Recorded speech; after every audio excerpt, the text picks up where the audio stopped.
তেলের আচারটা সব সময় এভাবে ডুবো তেলে রাখবেন, তাহলে দেখবেন যে বছরের পর বছর ভালো থাকবে, একটুও ফাঙ্গাস পড়বে না।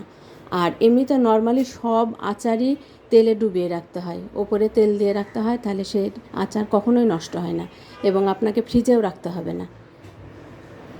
ওর নামানোর আগ দিয়ে ওই ভিনেগার দিতে হবে আর এভাবে তেলে ডুবিয়ে রাখতে হবে, তাহলে আচার 2 বছর 3 বছর থাকবে।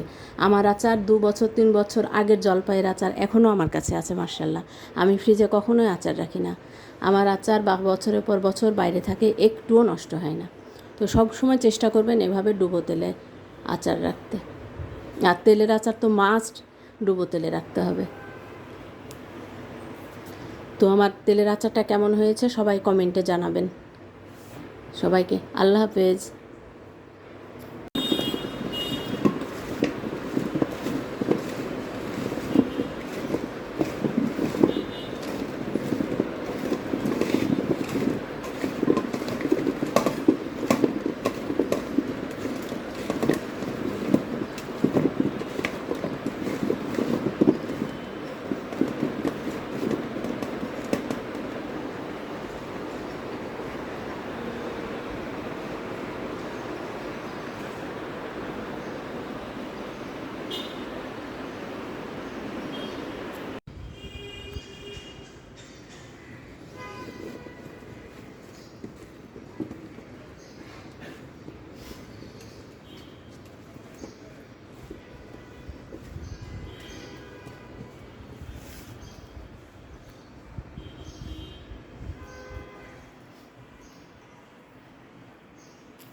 এটা হচ্ছে কাঁচা আমের তেলের আচার, তেল আচার।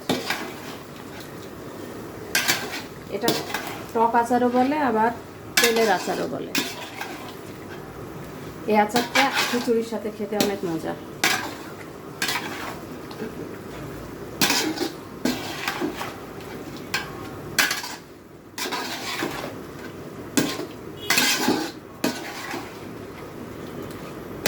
এটা কিন্তু মিষ্টি দিব না, খাবা?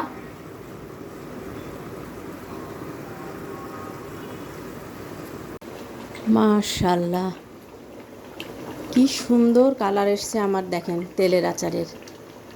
আমি এটা তেলের টক আচার বানিয়েছি, কালারটা দেখে একদম আমার জান ভরে গেল।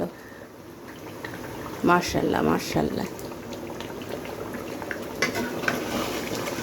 এটা তেলের আচার বানালাম, এর আগের দিন বানিয়েছিলাম টক ঝাল মিষ্টি আচার, আর এটা হচ্ছে তেলের আচার।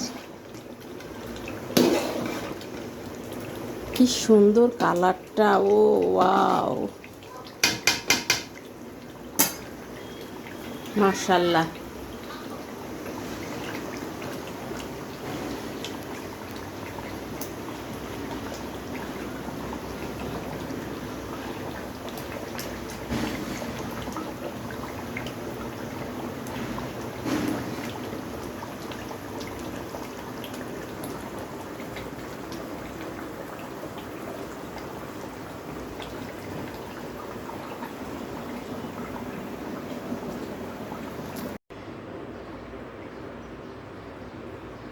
জাস্ট ওয়াও কালার আসছে।